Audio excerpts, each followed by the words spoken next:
Howdy, guys. Welcome back to the RedAss podcast. Today is Tuesday, October 8th, and I am now back on land. Well, you are a land-going creature, so that was the you always get the questions when you're in the military. They're like, "Why'd you join the army? Why not the Navy or the Air Force?" I'm like, because the Lord meant for me to walk around this earth on my feet. All right, like I don't have gills. I can't be in the Navy. I can't fathom waking up and looking in all four directions and not seeing even a thought of land. All right, I'm too big to fly. Like being cooped up inside a jet. I I would rather I proved that I would literally rather jump out of an airplane than land in one. All right.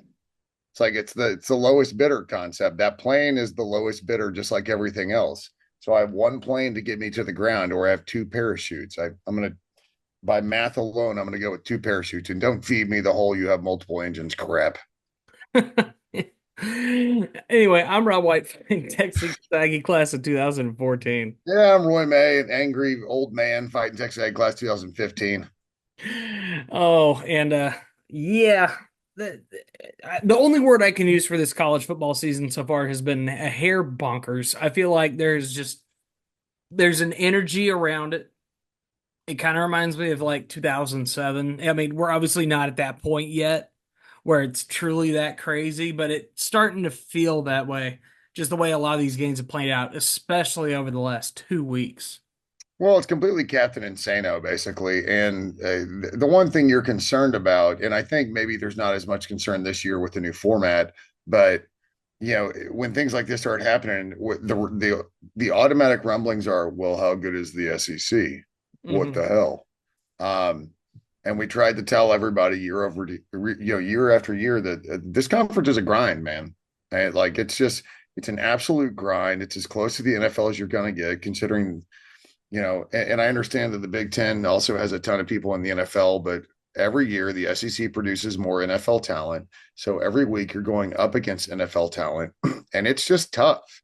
I mean, it's just tough. Mississippi State a couple of weeks ago made Texas look moderately pedestrian, at least for a first or quarter and a half, give or take, against a Texas offense that has been nothing short of high flying, right? Right. Yeah, it's an every week grind. We try to explain that every year when things like this happen. Nobody wants to listen, but it is completely bonkers. But with the new 12 team format, it doesn't matter quite as much. You can drop a game. Right. Honestly, you can drop two if you're in the Big Ten or you're in the SEC. Yeah. Outside of that, the other conferences, I don't think you can have a two loss um, entrance into the playoffs, quite frankly. Yeah, it's definitely going to be tough because I mean, you have your four automatic qualifiers. There's going to be some, group of five team that's in there, So it's and five. You really have five automatic qualifiers, quite frankly. right. So you're talking about, the other seven spots being just kind of up for grabs. And, if that's a bunch of zero or one loss teams, that's where things get a little hairy, especially if you're, maybe a Big 12 team or somebody that's sitting at one or two losses and you're maybe on the outside looking in there. Certainly could be interesting. Well, it's a margin of error thing, and again, kind of going back to the whole, how good is the SEC? Because this and that, but the reality is that because the SEC is as good as they are, and because the Big Ten, who is really the second best, P4 conference, Hmm. they're allowed a little bit of leeway. And really, all you've done by opening up the playoffs to more teams is just allow more teams from those two conferences to enter, which is fine because we Yeah. want to see the best teams play. We're not trying to like no offense to any of the G5 conferences, but we're not like be realistic with yourself about your ability to compete on the field. Right. And so this is where in the SEC you have a little bit of leeway, right? In the Big Ten, you have a little bit of leeway, and we'll get into. There's a big Big Ten matchup this weekend, and we'll get Indeed. into that. But it's just it's just such a grind. These are they're bigger dudes, they're faster dudes, they play harder and faster coming downhill at you. People get dinged up. All of a sudden, you're relying on depth, and that's where the SEC is is really so impressive. To me, is the depth. It's the ability to take these dings, have these kids on these injury reports, which we now put out just like the NFL, which I have no problem with, by the way. I have no Sure. problem with injury reports. But these, it's next man up.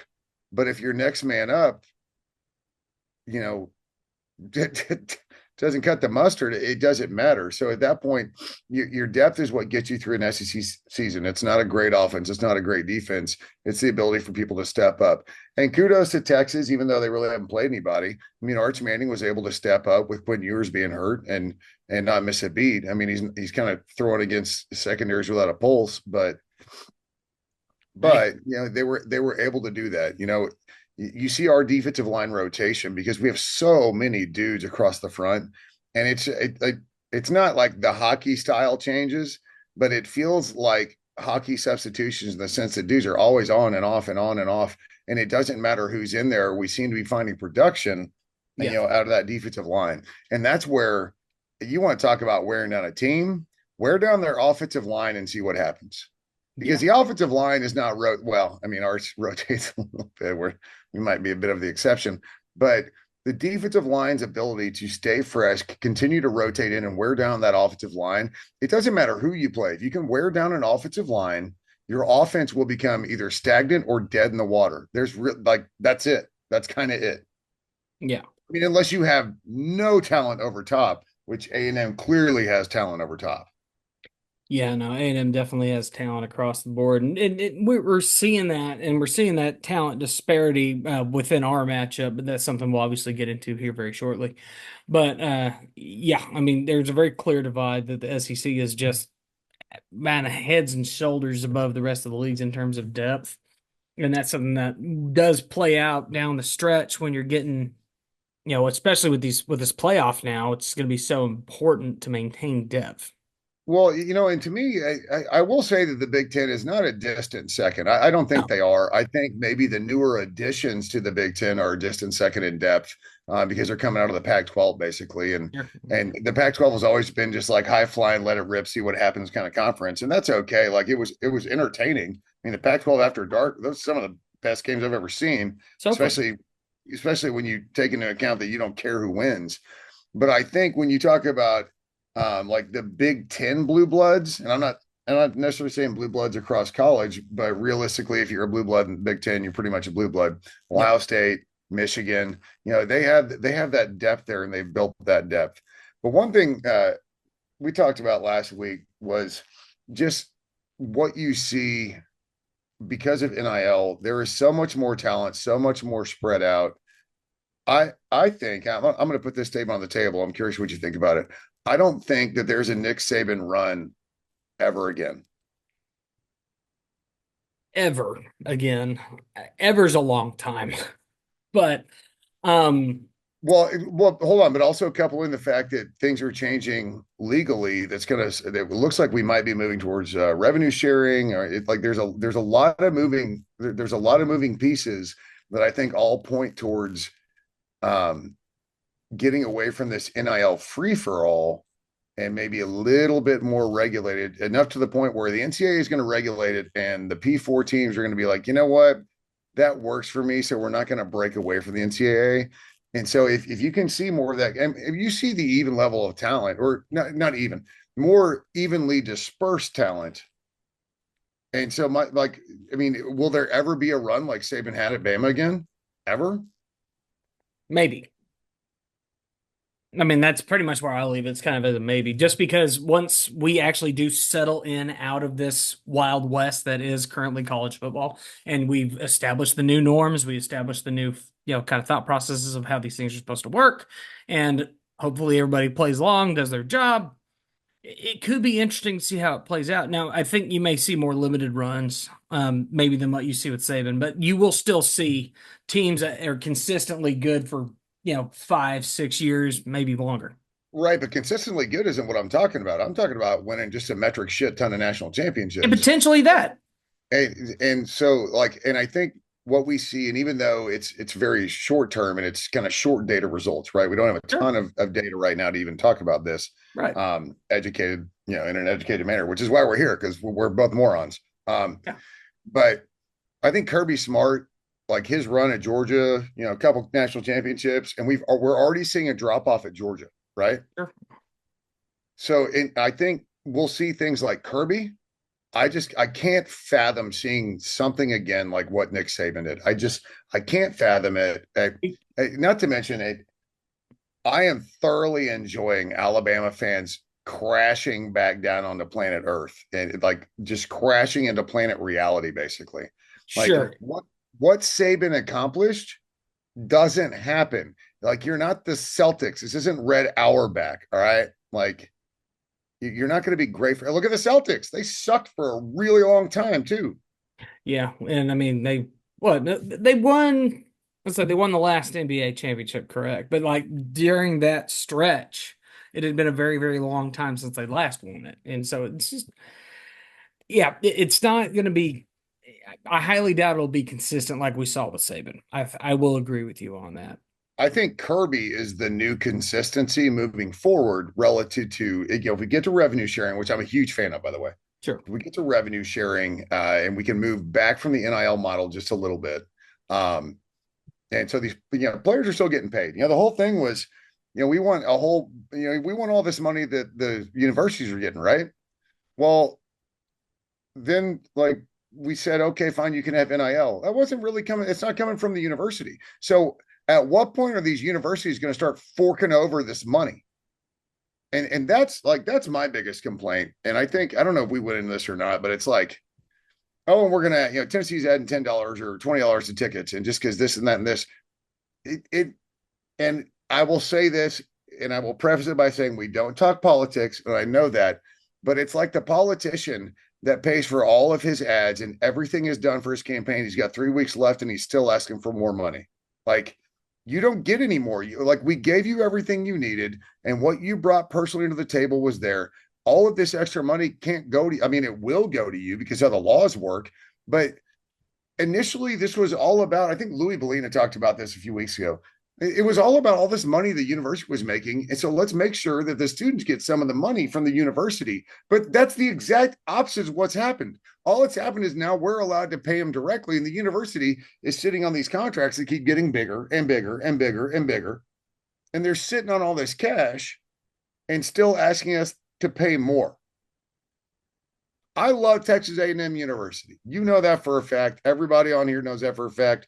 If you've never seen this show before, trust me, I bleed maroon. But they're no better than any other university that's just stockpiling cash and asking the fans to make up the difference in this new world of college sports. And it's not just football. Right. It is across the board. And hopefully we do work more towards that revenue sharing realm. I think that's going to be a lot better for us as a whole. I think it'll be great for the athletes. Yeah. The only entity that's going to eat on this, like going to have to take it in the face a little bit, is the greedy coffers of the universities that have been sitting on all this money and getting all this money and getting all these payouts. We talk about, man, look at these payouts that we're getting from the SEC. Look at the new network contract that we signed. Man, that's this many tens of millions of dollars for each university. Where the hell is it going? I'm getting asked to pay for Texas Aggies United. I'm getting asked to pay for 12 for 12. I don't have a problem donating to athletes. I think they should get paid. I think the universities have to be held accountable. This is 2 weeks in a row. This is old man ranting. I've got to stop. But I'm not wrong. So that's another I'm not wrong though. That's another edition of Roy's Rants. And we appreciate those. Those are all fun. We got it out of the way early today. I suppose we did. If we're going to I saw the questions people asked. If we're going to talk about Texas A&M playing the SIPs, I don't. There's going to be another one. You might get a two for today. Okay. Well, before we worry about all that, let's get back on the tracks that don't exist for this podcast, and let's go. Time out. I want to get back on the tracks. My daughter and I went and ran over today on Welburn off of F&B and went and saw Big Boy. What is it? 4714. Built in 1941. Yeah. one of the last team was just doing like a tour of the heart, basically the kind of the heartland of the United States. We went over there, and I'm going to be honest, I'm not a train guy. Like I didn't grow up building model trains or any stuff like that. But trains are dope, right? Oh yeah. The trains are like chickens; they're dope. Um, and then my daughter was big Thomas the Train, right? But Thomas the Train didn't exist when I was growing up, but the amount of money I spent on Thomas the Train because my daughter loved it. Um, but to walk up to that, by the way, it's there until I believe 9 a.m. Wednesday morning. So if you get a chance, run over to Welburn and F&B. You can park right over there. They ask you to pay for parking. Feel free to, I guess. Um, like you're not going to be there for 4 hours, but it really is an amazing piece of American history built in 1941, and they've got some Union Pacific stuff attached to it. And just to see the magnitude of this steam engine and think about, the war supplies it pulled in the 40s and the 50s, and just think about the lineage of it. So it's almost 83 years old this year. Yeah. I So saw it. I saw it when it came through a few years back. I was able to get up to. I think I went and watched it over by Olson because it was just one of those deals. Like, hey, one of the coolest engines that's still around today is rolling through town. Let's be there. it's Let's take a picture it's of it. just it's a bit of a nerd thing, and I get Yeah. it. But I mean, even if you're not a big like choo choo guy, Planes, trains, and automobiles. and we yeah, planes, trains, and automobiles, yeah. That's Well, boys. and if you love Aggie baseball, everybody Yeah. loves a choo choo, and at midnight yell, everybody likes the choo choo, like rock, rock, rock, like Oh everybody yeah, loves the we choo. love the choo I choo. get this, but this isn't a piece of absolutely Americana history. You will be fascinated about the magnitude of the engineering that they were able to pull off, basically in 1941. So total nerd moment, but you said back on the tracks, and I had to, like, literally it's sitting on the tracks right now. And Yeah. so, but back on the track, uh, figuratively, um, yeah, let's talk about just an absolute smackdown at Kyle Field. Yeah, let's kick off. I mean, that's how Saturday started, so let's go into it. We have Texas A&M hosting number 9 Missouri and just absolutely taking them to the cleaners in every sense of the word. That's how your Saturday started if you're not a Premier League fan. Anyways, Well, hey, my Premier League, I wasn't gonna. We were talking football, Roy. We're not talking yeah, soccer yet. I'm talking football too. All you degenerates that call it soccer. Footy. Don't You even. know, We could probably do an entire episode about calling it football or calling it hey, soccer and how it's hey, you know quick what? calling it It's soccer, mate. Tuesday, isn't it? Let's jump on the podcast and talk a little footy. Quick calling it soccer, mate. Um, Hey, they called but it soccer first. yeah, I know that's what I said. We could go through it, but anyways, so you kick off the slate. I'm sure there's concern about 11 a.m. kickoff, right? We talked about it, but I thought, and I think I was proven right. 12th man showed up. Oleg showed up. I thought it was a little unfortunate. It didn't look all the way packed to the top, but man, the 12th man was loud. 12th man was loud, and so it's like chicks dig the long ball, right? We said this before. Oh yeah. Offense puts butts in the seats, but defense wins championships. Well, And we went out there, and it wasn't just on the offensive side of the ball, although the way we started was fantastic. And to see Connor back there slinging it like he hadn't missed a beat. Um, yeah. Connor looked great. Receivers looked great. Offensive line looked great. Running, the run game looked great. Um, and then, obviously they put up 10 points total. I think Elko talked about this. It's been an interesting kind of mixture of sometimes we're like waiting to start the game, even though the game has started. Right. But then we get up big and we don't stay on their throat, right? And so third quarter's a little lame. The best thing I thought that I saw out of Saturday was the start of third quarter. Le'Veon Moss rips one off, and Elko mentioned this too, so I'm sure he's as happy as I was. Then we turn around and get a 3 and out. No, I mean, you set the tone right out the gate at the start of the second half. That's how, I mean, how you start each half is so vastly important. I think, a lot of people talk about, second quarter, fourth quarter, those are kind of like the big times because a lot of the play out is already happening, and it's like, how do you adjust to what happened? I think it's so vastly important for how you start a game and how you start your third quarter because those are the big momentum shifts, right? You've had the big talk at the beginning of the game. Here's our goals. Here's what we're trying to do. And you go out and accomplish those things right out the gate. You're feeling solid, right? Let's say you didn't get the best start in the first half and you need to make adjustments for the second half, right? I don't You know that it's momentum so much as tempo, right. Well, I mean, right? look, yeah. So what I'm getting at is, start of the third quarter, A&M's up 24-0, right? And you have effectively done your job in the first half. You did not let them score points. You scored plenty of points. Now, your job is to continue that trend, right? So what do? You rip off a 75-yard run right out the gate and then shut I it down because that's what we're trying to do here. I did not know Le'Veon Moss had that kind of straight line speed. He's pretty quick. Full disclosure, had no idea. And if you watch the clip, I didn't know Noah Thomas was that fast. Did you see that guy catch him? And Mm-hmm. Le'Veon Moss was going back to the train, man, all steam ahead, man. Well, that's actually a Navy thing, but like just barreling as fast as this guy can go because he knows people are coming, right? And you're running towards the big screen so you can see the people behind you, right? It's like the NFL, like the Marshawn Lynch thing. They don't Right. look behind; they just look up these days. Uh-huh. Um, but for Noah Thomas to just completely catch up like it was nothing. I mean, I knew he was fast, but that's fast, right? And, Well, yeah. well, we talked about Missouri. We thought they were overrated, but Missouri, I don't think Missouri's a crap team. I'm still 50-50 on that because they did play what appears to be a good Vandy team. Yeah, they appear to be I that. don't think that BC is completely crap. No. What a world we live in. Vandy and BC are decent at football, right? Yeah. That's what we got But here. but yeah, I didn't think they were a top 10 team, but I was fine with the ranking. We beat them. They were number 9, so fine. I don't care what they end up as. Like they were number 9, so Yeah, I deal mean, with it's a clout. I mean, I would say it's a good resume booster, right? And that's something that you want. And not to mention the largest win against an AP ranked team ever, or like, was it top 10 team ever, whatever it was. man. And talk about it, man. Talk about scoring. Hold on, I got to address this. Eli Drinkwitz, and I was so proud of it. Elko mentioned this in his press conference. So proud of them. Super late in the game, like it doesn't matter if they score, but it mattered to Texas A&M if Missouri scored. And so Yeah. I was so thrilled to see them put up that defensive stand. And then that sorry little SOB runs the field goal kicker out at the end of the game to literally make the over. And I'm not saying that he's gambling on games he's coaching, but in what world is he not gambling on that game to make the over to go from what's the difference between 41-7 and 41-10? It's nothing.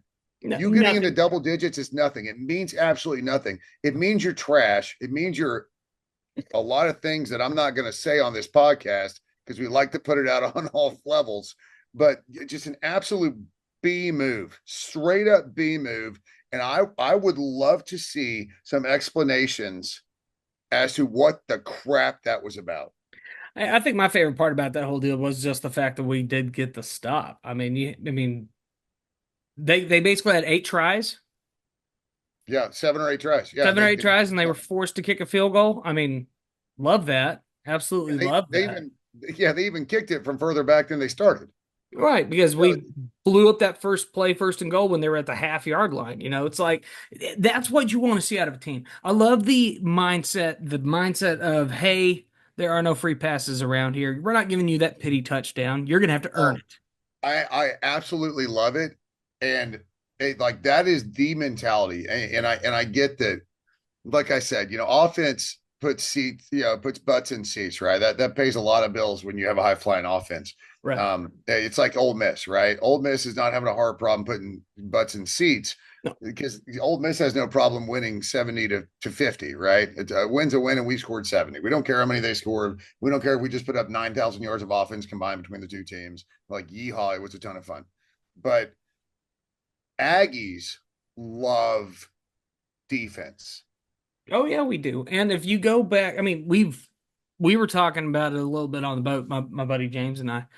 Just the whole thought process, obviously with the old adage, right? The old wrecking crew, right? I'm not necessarily placing that label with anything, of course, but it's one of those things. People love that mindset. They love the idea of Aggies, defense goes out there. Yes. Aggies love that Aggies mindset. love that. We go out there, we want to be able to shut them down and be able to hit them with that if we can. It's a beautiful thing when it does happen. 2010, you know, my my freshman year of college, that was so much fun seeing us shut down Oklahoma, shut down Nebraska, shut down Baylor, and really shut down Texas too. I mean, you did a great job of the back half of that season, win 6 straight games, mostly defensive, and that was awesome to watch.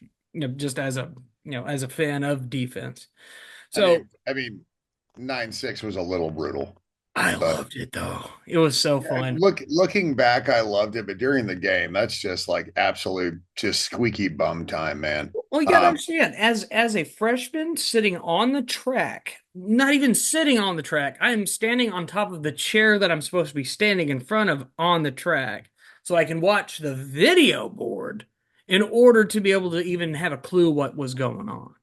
I didn't watch hardly any of that game, but I will say I did not have a voice the next day, and that towel went flying in the air like everybody else's. Well, all right. I'm going to go back here. So we've talked about this weeks, right? Yeah, our game. And starting maybe the second week, maybe the third week, but we talked about we didn't know exactly who this team was going to be, right? We didn't know the identity, new coaching staff across the board. You just never know, right? The Notre Dame game felt like a kick, kick in the junk. But what do we ask for at that point? I want to see us improve every week, right? I want to see us Yes. improve every week. And what have we seen? We've seen improvement every week, and I think we've Correct. seen it on both sides of the ball. So I'm going to say that to say this. You said, and you mentioned it. You're like, I'm not trying to say wrecking crew or anything like that. I think there are two lovely nomenclatures that or monikers actually is probably the correct vocabulary. I think that if we continue to see improvement throughout the year, by the end of the year, we might be saying Wrecking Crew and Maroon Goons. Indeed. And I think the Maroon Goons might be a little bit closer just because there's still some issues between the linebacker and the secondary here and there. Sure. The defensive line, it's hard to. I mean, you can point out flaws, but it's hard to point out flaws in the defensive line. Yeah. If we can get honestly, if we can get improved linebacker play, I think between the defensive line, if we can get the basically the front, right? Hmm. We get the defensive front to improve, aka the linebackers. Yeah. That solves some of the problems that we've seen over a couple of weeks. And then all of a sudden you're talking about a defense that it's a defense. And I think that what's fascinating about on the offensive line, we talked about the rotation, right? Right. Like it's not hockey, but like we've been able to plug and play on the offensive line without a whole lot of hiccups. Hmm. Look at our running game, man. It's been outstanding. And we've seen better production with our quarterbacks on both front, like for both of them. How many sacks have we given up on the air? Hey, I don't know the number, but it's not a lot. It's not a lot. And we've seen some great receptions. We've seen some very good runs. We've I seen much better quarterback play out of, obviously out of Connor. this Obviously with what's going on with Reed is what it this is the is. last I'm going to say about our game because I'm trying not to get too hyped up. We're heading in a bye week too, so right, like We we're not are. going to lose. We're not going to lose. Yeah, guarantee the Eggs don't Yeah. lose this week. The the way we don't lose this week is no injuries, no rests. Yeah, 100%. Hold on, put a pin in the whole Georgia thing. I want to talk about that by the way. I But yeah, saw that today. just stay safe. Um, no injuries, no stupidity. Get rest, heal, because you still got an entire half of the season to play. You do get one more bye week, and I got to be honest, I kind of like the double bye week thing. It gives Sure. you a little bit more time on the super back end to maybe get a little bit better. Because at that point of the season, everybody could use some rest, right? Right. Um, Well, but I don't want to say a ton more about the Ags. I'm trying not to get super hyped up and ridiculously like maroon Kool-Aid, but There very well could be, right? Let me hedge just as hedge as shit hedges, right? This very well could be one of the best teams we've seen at Texas A&M relative to the results. Don't talk to me about position groups or anything like that. Relative to the results on the field in the last 20, 30 to 20, excuse me, about 25 years, this might be one of the best teams results wise that we see.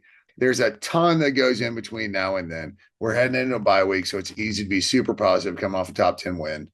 Right. But that Notre Dame win or that Notre Dame loss, Yeah. I mean, does anybody care right now?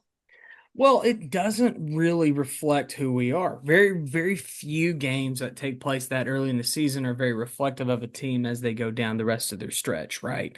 And we were one of the few teams that was slated to play a top level opponent opening week. That's why we got to host game day. It's why it was a whole big deal. And we play Notre Dame tough. And I love people that have been quoting, "Oh, you lost to Notre Dame and you lost by double digits." Like, yeah, but it was a tie ball game with 2 minutes to go. You know, it's one of those, yes, they score and then they turn around and get the extra points after we tried too hard to score the other direction. It happens in As, football all the time. right, but as long as Notre Dame keeps winning, who cares? Who cares? And Like we've been, yeah. it It's like, we makes me want to like chew on some nails to say it, but I need Notre Dame to win out. It's like have Notre Dame continue to win, but I think the other thing that I also liked is looking back at our schedule within the SEC right now. You look at what happened with Florida, what happened with Arkansas this week, both of them getting their wins, and that's just helping our resume out a bit as well, especially coming off of the fact that Arkansas, that was a tough game last week that we won, and then Arkansas goes on to win this Tennessee game, and it was like, Well, and whew, again, the transitive property is crap, it is, but but maybe our offense wasn't as pedestrian considering they held an incredibly high flying Tennessee offense to a pedestrian amount. So it's exactly. again, I don't like the transit property, but It's tough. a defense is a defense, It right? is. That's I think you can do transitive when you talk about maybe offensive defensive matchups as Mhm. opposed to, well, we beat them and they beat them, and so we should beat them, right? Right. But So real quick, exciting. Yeah. oh yeah, no, I'm trying to get past it because I'm trying to like I have 2 weeks. I have to temper my excitement, right? It's all good. And so into a place in Sarkville that has been a trap game, but we'll get into that next week Sure. or trap location. Track Uh, location. uh, real quick, Georgia, all Georgia. these reckless driving and all these driving offenses, all these traffic offenses. You're like, dude, come on, Kirby, what are you doing? Right. This charge that just came out makes you go, there's a problem at Georgia. Yeah. I saw that. There's a legitimate problem at Georgia. I don't have anything else to say about it. I'm not going to expand on it. I'm not even going to say his name. I'm not going to talk about the charges. If you don't know, look it up. It is not a traffic violation. This is a little bit more extreme. And Yeah. if this were a one off, it would be one thing. But think about the 5 bajillion traffic charges and reckless driving. These kids acting like complete idiots on a regular basis is what it's been. And then you add in this charge, and and again, he may not be indicative of the locker room environment, blah blah blah blah blah. But when you start to stack up the amount of disciplinary issues that Georgia is having, you start to wonder, does Mark Richt have any control over this locker room right now? And Kirby. Or excuse me. Yeah, Mark Richt always had control. But Does you're Kirby Smart, does you're Kirby not Smart have any control over this locker room right now? Because there's a big difference between driving 90 and a 70 and beating on somebody. right. No, you're not wrong. And there seems to be some character issues there that are being overlooked in terms of production. And that's potentially, I mean, if that's obviously what the case is here, that's not a good deal. It's gross. It's Not gross. good. I'll leave it at that. Y'all can look up all the Georgia stuff you want to. I'm not going to even give them credit for being idiots. No, Um, but all right, let's get into last week's picks real quick, yeah, let's get the picks. right? So you went 3-2. I went 4-1. I am widening the gap, if you will. I'm currently 18 and 12. You're 16 and 14. So Still over 500 at this point. I'm happy. kind of right. um, so Michigan at Washington, we both picked UW, and I'm so glad because I think deep down in our hearts we understand that that has implications about how good Texas looks, and we're a bunch of maroon and white brats, and I'm okay with that. Yeah, I mean, what talking rematch of the national title game? Granted, these are not the same two teams. Not the same dude. Yes, everything's different, Everything's but different. But you're talking Washington, Michigan, and this was a game that coming into it, I mean, we both thought Washington was going to have a pretty good firm hand on. Obviously, Michigan was up, for the majority of the game. Um, and then you have Washington come back and, put on a pretty healthy fourth quarter, pull away.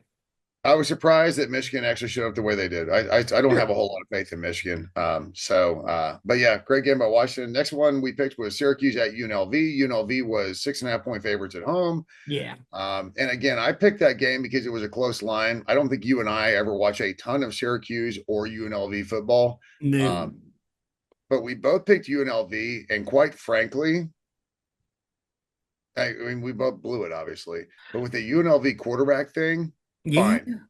Fine. I hate to see the team suffer for it, but fine. I'm okay with this.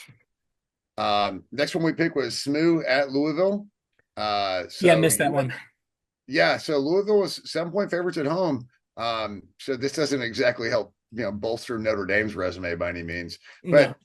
yeah, you picked Louisville because they're 7 point favorites. They didn't get torched by Notre Dame, so you figure they're a good football team. I picked SMU because they've chosen to be like the bad boys, They have. and like that narrative. And so SMU pulled it off. So I got that one right. Um, Moving on to Miami Cal, lots of questionable things in that game, but we both picked Yeah. Miami, so we both got it. And of course, we both picked the Ags. And so I went 4-1, you went 3-2. Yes. Uh, and Now, just as a reminder, currently, um, they're not currently, but it's just a reminder, preseason, I went 10-2, Rob went 9-3, and I said 11-3 with a bowl, and Rob said 10-3 with a bowl. So just a reminder, that's kind of our long-term projections. So I right. got 5 games for you, and it's supposed to be a fantastic slate this weekend, by the way, All right. because I think there's a lot of games with big spreads that if we were picking on the spread, like I think there's a lot of money to be made this weekend if you are so inclined to put real money on college Yeah, football games. some of these spreads are interesting. Yeah, absolutely. Um, so All right. And we will get into those in just 1 second.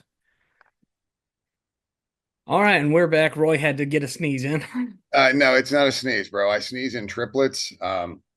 Normally it's always in threes. Sometimes it comes in like 38s. I don't ask. Yeah, it's I don't fine. know where it comes from. All right. So, anyways, back to your regularly scheduled programming. Um, so we're going to start with again. There's some great games on the slate this week. There's one that's okay, but I still want to pick, and I haven't decided if we want to pick it on the spread or just straight up. But I'm going to start with probably the big. Well, obviously not even probably the biggest clash of the weekend, right? Ohio State goes out to Eugene, Oregon. Ohio State is 3 point favorites on the road. Love what Dan Lanning's been doing in Oregon.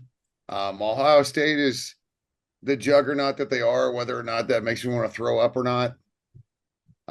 But Yeah, we don't pick on spreads, we just pick winners. So do you want me to start? I can start. I'll go ahead and take one. go ahead. All right. I quack quack. All right. I'm actually going to take Oregon to win this game straight up. Um, I love what Dan Lanning's doing out there. I think Ohio State's outstanding. I think, again, this is one of those, it's like Michigan going to Washington, tight game. Ohio State traveling to Eugene. If this were in Columbus, I'd probably take Ohio State. Yeah, I would normally take Ohio State here too. I will not be taking Ohio State because I'm considering the time frame. Okay, if we're talking gonna be a later game, it's gonna be one of those deals, obviously going out to the West Coast. I didn't even look at the kick time. Is it a late Well, kick? I don't know if this is accurate. It says 6:30 p.m. I'm wondering if that's central though. Regardless, like I said, going out to the West Coast, that's a tough deal. And Yeah, I don't know. With this being at home at Oregon, I know a lot of the metrics are really, really liking Ohio State in this game, but I'm honestly feeling Ducks. I think the Ducks might pull this one out. Well, and again, we always talk about it. You get 3 points for read at home. So Ohio State is 3 points favor. That's a 6 point swing. Like Right. everybody, like this should be Ohio State. For some reason, I just have this feeling that Oregon at home, Eugene is a crazy environment, It is. right? They're in the Pacific Northwest. The weather's about to get really, really, really crappy and rainy and cold for the next 9 million months. And so I for some reason I can't put my finger on it, but I really like Oregon in this game.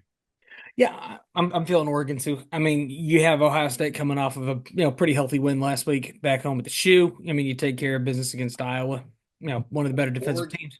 Oregon has not been bad, Oregon has not been bad at all. and they get them at home. Again, if this were in the shoe, like if this were in Columbus, I would probably take Ohio State.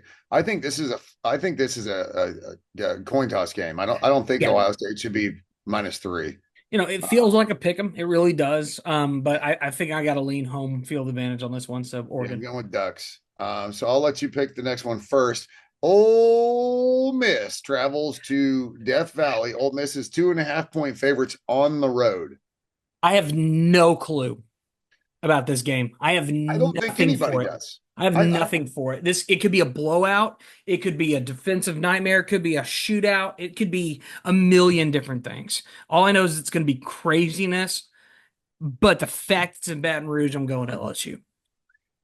taking LSU. Yeah, I will take LSU in this game. I here's the thing. Ole Miss right now, yeah, they took care of business against South Carolina last week. All the good stuff. I think they showed some weak spots there in their matchup with Kentucky.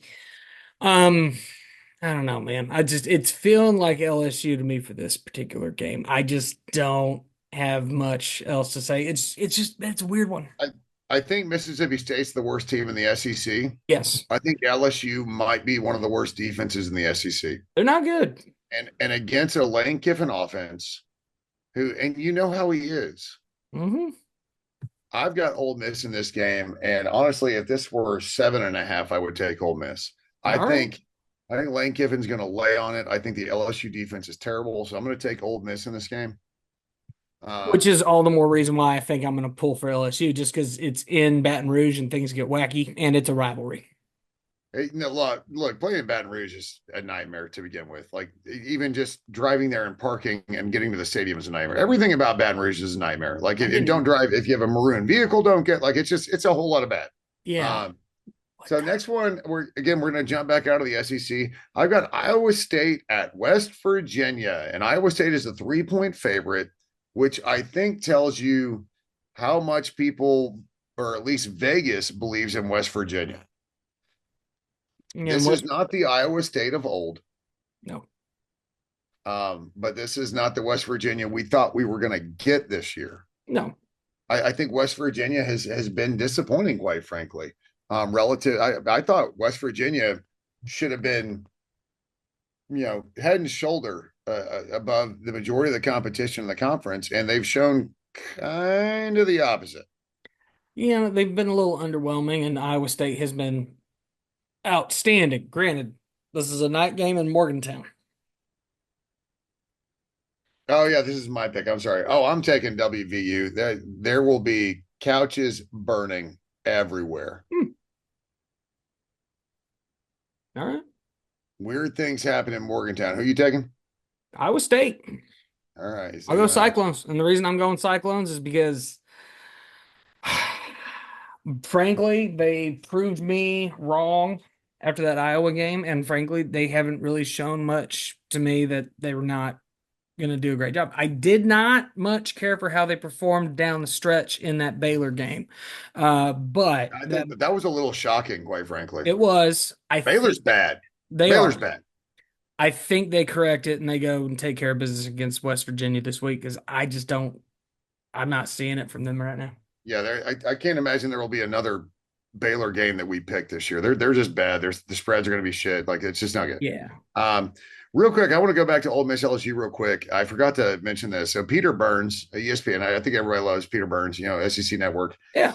You're talking about the fake injury stuff, and so that's Yeah. why I went back to the Ole Miss game. And he's talking about, just it's just so egregious, and we see it when you see the replay, you see it, and it's even worse.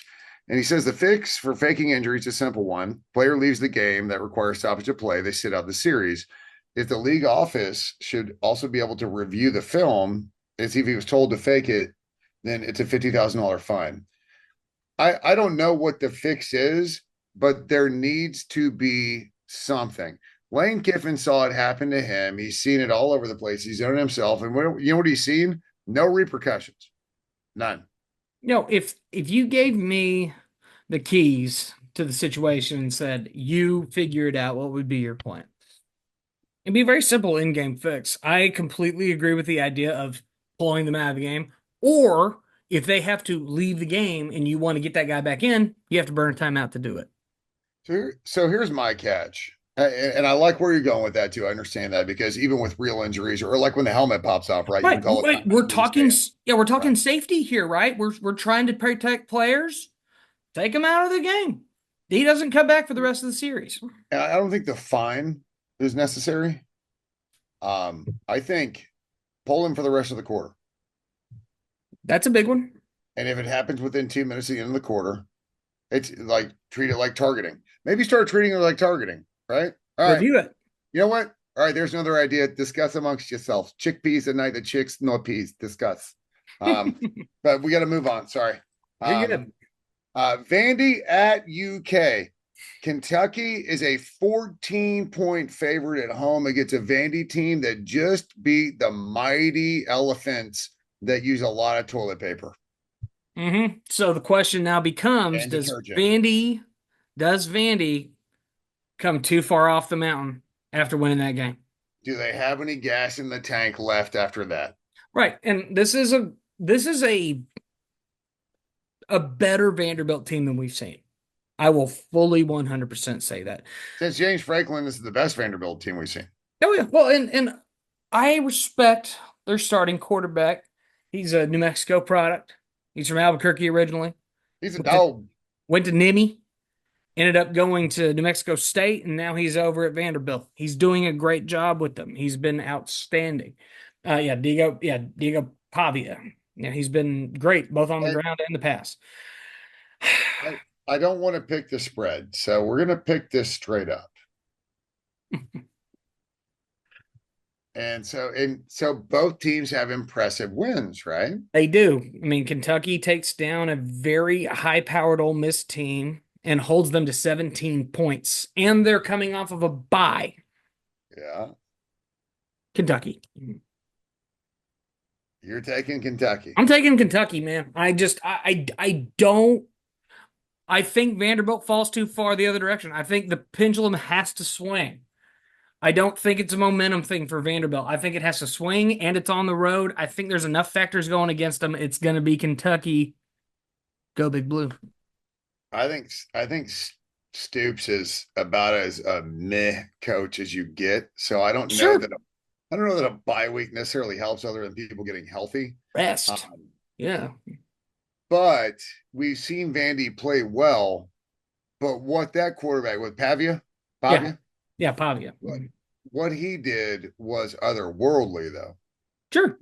That's not a performance that's sustainable if you're not Johnny Manziel. I get that Johnny Manziel was his idol and blah, blah, blah, blah, freaking blah. The reality is you can't maintain that if you're on the road. That's my thought. Okay. I think if this was Kentucky at Vandy, I would probably take Vandy. I'm not kidding. It Well, I would. don't care. I don't care if Kentucky was 11 point. Like, take the 3 for being on the road. If Kentucky was 11-point favorites, I'd probably still take Vandy. But I just, with a bye week and the fact that he's got to go on the road and all the like physical and emotional just expenditures to beat Alabama, I would be shocked if Vandy does it. So I'm going to take Kentucky along with you. Okay. I was about to say, I was about to say, I was like, and the I'm thing is, telling you, I'm telling you, if this were in Nashville, I would take Vandy. I'm telling you. and if Vandy finds a way to win this game, more power to them. But I'll take the L. I'll take it all I'll day. take the L all day, but I just don't see it progressing. No. All But right. So the last pick, I feel like you probably know where this is going. And for all you kids that think rivalry is what we called things, that's not what we called it. And I'm not ever going to call it that. This is the Red River Shootout, It's always been the Red River Shootout. I don't not the care. Red River rivalry. It's not the Lone Star rivalry. It's not blah, blah. The Washington Bullets don't need to be the Wizards. All right. Get over yourself. All right. This is the Sips versus the Sooners. Texas State Fair and the Cotton Bowl, which is a complete shithole and needs a complete renovation. It's so bad. Um, but the Sips are 14 and a half point favorites over, unfortunately, a really pedestrian blow you. Mm-hmm. I guess Which that's is why I'm going to pick Oklahoma, and here's why. Follow my thought do process not here. start singing Boomer Sooner, at least not yet. No, sir. I will. You will never catch me singing that song on this podcast. I don't care if they do beat them. You only catch me on the Saturday when they beat them, so we won't be recording. Don't worry about it. Yeah, you won't. You will not be catching that. Here's why I'm picking Oklahoma. It's very, very, very, very, very simple. Okay, rewind the clock back to the year of our Lord 2007. Right, we had a lot of deals that were going on. Right, where it seemed to be the number two team every week was taking an L. Right. Well, here's the deal. Number one has taken an L 2 weeks in a row. And now you have Texas coming off a bye, feeling pretty good about themselves. Going up, Pretty good. yeah, they're feeling pretty good about themselves going up against OU in the Cotton Bowl, where things tend to get hairy as You they. want to get nuts? Yeah, Let's get nuts. great Michael Keaton reference there. All right, it is going to be Oklahoma. It's going to be absolutely ridiculous, and I cannot wait. And it's totally okay if, while not recording, specifically just to shove it down anybody's throat, you sing Boomer Sooner. I learned the words to this song specifically because I hate the Sips so much that when I saw them started running it up when I was a kid, I would sing along with the band just because I hated Texas so much. And It's literally that bad. it is the simplest lyrics on the planet. I'm sooner born and sooner bred, and when I die, I'll be sooner dead. Rucklahoma, Rucklahoma, Rucklahoma, go you. Yep. Yep. Hey, I'll fine. Take it. I learned it Clip it, because snap it, share it. Don't care. it's a simple song. But yes, Bro, I'm trying to win in these picks, though. All right. And Texas is more than a 2 touchdown favorite. And quite frankly, what we've seen from them, even though it's been from inferior kind of talent so far, you actually going to do it? it doesn't matter who they have under center so far, right? Right. I mean, no, seriously. Like, I Yeah. just, they've been able to air it out, even though they had troubles with Mississippi State. OU is not Mississippi State. This is a Big 12 matchup still. Until OU is in the SEC long enough and has the defensive excuse me, they're not like Mississippi State, which is a crazy statement to make, quite frankly. You're right. That Mississippi State may possibly somehow in some world actually be better than OU, but in some worlds, I bet that they are. We broke down both rosters. I bet that they are. I have no faith in OU's offense. I have no faith in OU's defense. OU can't run the ball. They don't seem to be able to throw the ball. They can't really score much, so I'm taking the Sooners. My man. Always. Yep. Yeah, And I just you know me, I'll never pick Texas. It could be Texas against Bryan High School. I'd be like, well, they might have a chance. Bryan can really run the ball between the tackles. see, I was so proud because you said earlier in the season that you would never pick Texas, and I'm sitting there like, Had you going, didn't I? I figured you were gonna pull something fast, but I'm glad that you did. Well, but for those of y'all watching, I was super serious face. I'm very proud of that. Hey, you know what? Great poker face. I'm a big fan. Donka, I'm quite good at poker. It's good. So real quick, we're gonna end this because we've actually been rolling for quite a while. We were curious if we had enough content, but just real quick, obviously everything that's going on with the continued rescue efforts and everything in North Carolina and just that entire region, quite frankly. And now we're staring down the barrel of was it Milton? Yeah, Milton's the big one. Milton's heading towards Florida. I wanted to take this opportunity, and if you share this out, and it's only for this last few minutes, just for education wise, Rob is like super into weather, like super like understands it and studies it and understands it all. He's educated me a ton, and so with Milton bearing down on Florida, I wanted to give Rob just a second to explain, kind of the severity of or the different aspects of a hurricane and what makes it maybe worse than better. We don't need to, you know, compare necessarily to the last one to this one, but just Sure. talking about some of the major ones and what to look for when you see, wow, there's a tropical depression or there's a hurricane in the Gulf. Yeah. Um, what do all these numbers mean? And so I wanted Mark to break, or excuse me, Mark, sorry, You're fine. Rob. I want Rob to break this down, um, just so you guys would understand when you're seeing things, and maybe you have family kind of in the path. I've got some friends, I've got family that are in the path of this one, and so I've been leaning on Rob quite a bit. So, Rob, if you want to, just real quick, if you want to kind of, as best you can, layman's terms, but also Mm. talk about the numbers because the news and the Weather Channel they show the numbers. Right. And, obviously everybody's really hyped up about what's been going on with this storm. People are talking about, the incredible severity of it and all this other stuff. And fact of the matter is, with Hurricane Milton coming in, it is re-achieved Category 5 status. I have to stress anything pretty much Category 3 and above is a bad, bad day for anybody that's going to get hit. And 5 is well beyond the scope of the upper level limits of the potential. Now, this There is particular no Cat 6. right, there is no Cat 6. 5 and anything like 5 above, that's just going to be total devastation. Now where we're currently sitting with the hurricane, once again, it has re-achieved 5 status. It's currently sitting at about what we call, as far as millibars, that's pressure. We're talking low pressure. And typically when it happens when we talk about low pressure, that means there's a lot of air flowing into an area because there's physically less air there. So when you see the number like 1,000 or 900, whatever the millibar numbers are, when the lower they get, the stronger the storms will be, and it's a bigger issue. So you see that at this particular point with this It's hurt, and it's little m big B millibars, right? That's yes, the numbers they're giving you, right? So right, it's like 900 MB, like those are millibars. The lower it is, the worse it is. Correct? correct. That's Yeah. absolutely correct. Once you get below 1,000, that's when storms really start kind of going off. And what you're seeing here is, we had a storm that at one point was sub 900. It was at 897 millibars. Only a handful of hurricanes in history have hit that number. Right. And those are the type of hurricanes that wipe out everything. I think my favorite example that I have had to use just to kind of be a visual reference is a Hurricane Camille, which is one of the all-time worst to ever hit the United States. And it was sitting at about 175 mile an hour, 900 millibars, and it was flattening apartment complexes, houses, everything was gone. All right. Yeah. And we're All talking right.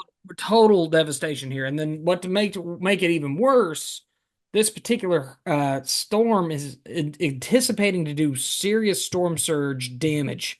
And when we say storm surge, we're saying the actual physical ocean is being pushed up into these waterways, into these areas. So, like a bay, like Tampa Bay, when you're seeing this kind of water being forced onto shore, that's like the big thing you always see on TV, right? You see the wind, you see the rain, but you start seeing the water starting to creep up over, the bulkheads, they start moving into the streets. And That's storm surge. difference between storm surge and tsunamis, because I guarantee you, anybody listening to this has seen videos of tsunamis. So, what's the difference between a storm surge and tsunami relative to water coming on shore? So a tsunami is essentially created by a tremor of some form, whether that might be a earthquake, rock Under, slides. Those happen a lot, especially up in like Norway and stuff. But typically, when you think of like the typical big when you tsunami, think let's of say Asia, like you think of like the fire rim, you think of underwater volcano or right, underwater earthquakes that cause a right. surge. A surge is strictly just bringing the water with the storm, and it is flowing into the land, and it will go. And we're talking right now, Tampa Bay, the whole region around Tampa Bay, they're talking 10 to 15 feet minimum. That's frightening. Now, Tampa is not it's not like New Orleans where it's built below sea level. No. 15 feet is, I mean, you guys seen a basketball goal, right? That's 10. All Yeah, it's right. above that. So just I know this is not really normally what we cover, but I thought it would be. Again, I have friends and family in Florida that are kind of staring right down it. Right, Just it gets kind of like the more you know kind of thing. right. Um, So and if you're one of these don't be people that, stubborn. Don't be yeah, stubborn. I would say if you are down in that region, by all means, if you have not gotten out already, you need to as soon as humanly possible because it's Landfall is 1 in the morning, right? at 1 a.m. 1 in the Thursday morning. is what I we're mean, looking at for landfall. local time 1 a.m. I thought it was Wednesday. Is it Thursday? It's 1 a.m. Thursday currently. Oh, that's right. It's strengthened and it's slowed. Yeah. Yep, It which was is a initially bad Wednesday. combination on both fronts. Yeah. So, Yeah. we're hoping that there's going to be some wind shear, which basically wind shear. That's what we talk about, changing of wind direction with height. That's really good for tornadoes. That's not very good for hurricanes. Hurricanes are very delicate creatures. And the moment you start throwing in like, wind shear or other temperature factors, it Yeah. 5 really, to 4 to 3 to 2. right, it starts screwing with it. So we can hope that this thing weakens a bit before it makes landfall. It's still showing to be a major hurricane. So that's going to be 110-mile-an-hour plus. You don't want to be out in that. You don't want to be dealing with that. If you're not already out of Florida, you need to get out. 100%. So that was a big thing we wanted to stress. We did have a couple of questions I wanted to touch on before we cut loose here. So John Patterson, one of our buddies, he said, "Is the world ready for A&M versus Texas on November 30th? Then the rematch the next weekend for the SEC championship. I'll hang up and listen." This is a world that I have not like I don't know about the world. I'm not ready to quite think about this just yet. Because Mississippi State, and we'll get into it next week. I mean, I feel good about it coming off a bye week. Sure. And I get that we're not great in Starkville, but I'm okay with it. South Carolina seems like the trap game of all of them. If Right. LSU were in, if LSU were in Death Valley, I'd be really concerned. Getting LSU here, I think, it does a lot, quite frankly, for my psyche. Um, I only thing I'm ready to worry about is playing the Sips once. And with any luck, because there's already tweets out there saying, I'm already tailgating for the Georgia game. Bro, you kind of have a football game this week. A big one, really. A little bit, and one that's always a little bonkers. And Hmm. so I I'm not ready for that because I'm not ready to say that Texas is going to be in the SEC championship. Right. And, That's my take on it right now. I don't know that we are, but I don't think there's any guarantee that they're going to be. well, it's wild because if you look at the way the numbers have kind of played out, they've been doing this, percentage chance of making the playoff, week over week with all the different teams. And, they show A&M and M and Texas, and, we're pretty healthily into our slate compared to everybody else with the SEC, and we're undefeated. And if Yeah. you look at our upcoming schedule, we're not talking about Alabama. We're not talking about Georgia. We're not talking about Tennessee. We're not talking Ole about Miss. none of those guys are on the schedule this year. We, as far as that side of things, we came out pretty clean. Yeah, you got those bastards from South Carolina. You've got LSU coming in, right? And of course, you got Texas on the schedule. Those are all going to be very interesting games. Hell, Auburn historically will come up and bite you, Right, but especially we in the have years when this they're not supposed to.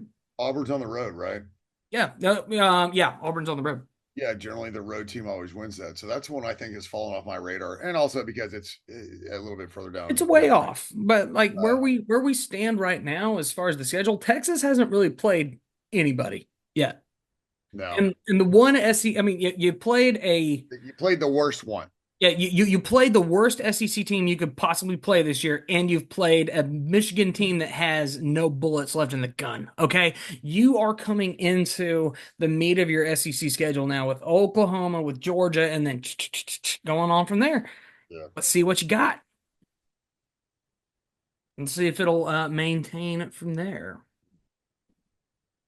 Another question we had was from Jonna. She did say, best No, ways no, to she had 3 questions. We asked for questions. We would ask for questions from each person. We asked for a question each.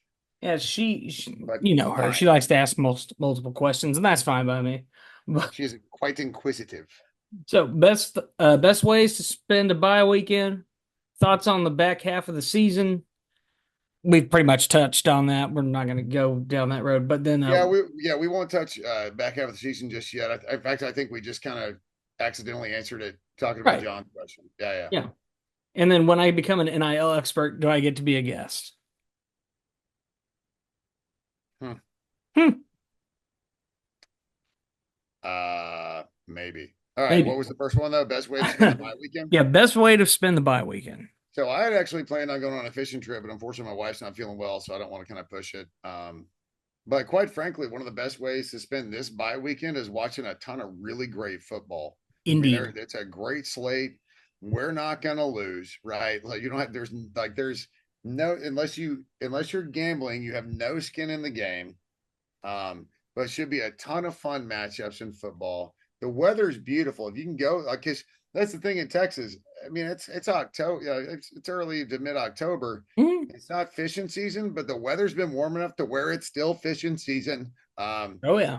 But there's always the yard work thing, and now we get two buys right a year, so you have 2 weekends to get crap done around the house, right? And Right. if you're married, get it done so you don't have to hear about it on game weekends. Hmm. But I would tell you the best way to spend your bye weekend is go to weddings, because any people that schedule weddings that are not on bye weekends are not nice people. They're not your friends. Right. I mean, especially if you know there's a big contingent of your people and you happen to go to a large college where college football is kind of important. It's one of those deals where you either book it in the spring, summer, you just avoid the hell out of the fall, or shoot for a bye weekend. It's about that. I will give you one option. And again, this is a wedding. So even though it's her big day, it really is both of y'all's big day, right? Mhm. Um, Book it. If for some reason the only way you can do it is on a game weekend, make the reception a watch party. That's a good way to do it. I'm just out here spitting fire. But yeah, Yeah. best way to spend the bye weekend. Honestly, go camping, go fishing, go spend it with your family. If you're close enough and you're able to, and they're still around, go see your folks, hang out with friends. Do all the stuff that you can't do the other 12 weekends of the fall, and Mhm. especially this bye weekend, because there's no guarantee on the weather the next bye weekend. This weekend is going to be beautiful, especially if you're in Bryan College Station. Go out, enjoy it, do everything you can, get outdoors, get some fresh air. Because like I said, the second bye week, weather may not be great, and I'm gonna segue that into kind of our little outro here. But again, speaking about weather, I thought it was just important for Rob to kind of explain these things. So when you're looking at it on the TV and you see the big swirly thing with the different colors, you kind of get it. But when you see the actual stats they're giving you in the numbers, it's important to understand whether you live in an area that's something that is inbound, or you have friends or family that live in that area, and they can be like, it doesn't seem that bad, and you can say, well, turns out actually mathematically it's that bad. And so Yeah. I'm really thankful that Rob's able to explain all that stuff, and hopefully y'all took something from it. Um, that said, enjoy the bye weekend. I hope Yes. anybody that's listening to this that may be affected or is affected is already out or is on the road listening to this getting out. Yes. And if you happen to be in the Arlington area this Saturday, it is bye week. We're playing with Aaron Watson this Saturday, so we're back at it, which is That's exciting. right. Yep. That show Uh, with Aaron Watson. That's right. assuming Carson and Carly don't decide to have their baby Thursday, Friday, or Saturday. So that's what we're currently waiting out for. We're holding. We're in a holding pattern for the baby. But because the baby was due on the second, and we're at the eighth, and still no baby. The baby will come when the baby is ready to show up. Exactly. So we're just kind of waiting for her. And if we get a chance to play, we play. If we don't, I'll announce on socials that we won't be there. But So if you're looking for the show, make sure you are following Rob on all his socials. They yeah. will put it all out. Rob, your socials are. Also, I'm Rob the Slapper on Instagram and on X. And be sure to follow Roy, Roy May 15, and Roy May Jr. on X and Instagram, respectively. And also, if he's got some news, like some breaking news, and you don't follow us personally for whatever reason, I can think of a few why you wouldn't follow me. I get it. But uh, I have no, yeah, we'll make sure that Rob puts it out on our RedAss stuff too, just in case it was some sort of breaking news. Whether the show's going to get canceled or not. So if he's able Yeah. to, see if we can get it shared out so you guys can Mm, see it from whatever platform you're looking at. Oh yes. I appreciate all y'all listening. If you enjoy this, please like, subscribe, comment, share. Um, get your friends involved. Obviously, this is a Red Ass podcast. It's very, very maroon and white. Um, It's very but we maroon do and like white. It's very fun, free. We just kind of do what we want and have a good time with it's it. it's politics free, man. Yep. And so leave that to everybody else on the other platforms. We're just here to have fun. Sports, fun, music, and BS, man. Oh, and food. Lots of food stuff. Lots of I am food. fat and I do like food and I do like to cook. So Oh man, I ate so good on the cruise. But I'll get into that. It's all good. All right. I am Rob White. This is Roy May. We are the Red Ass Podcast. Take care. Beat the hell out of the bye week. gag them.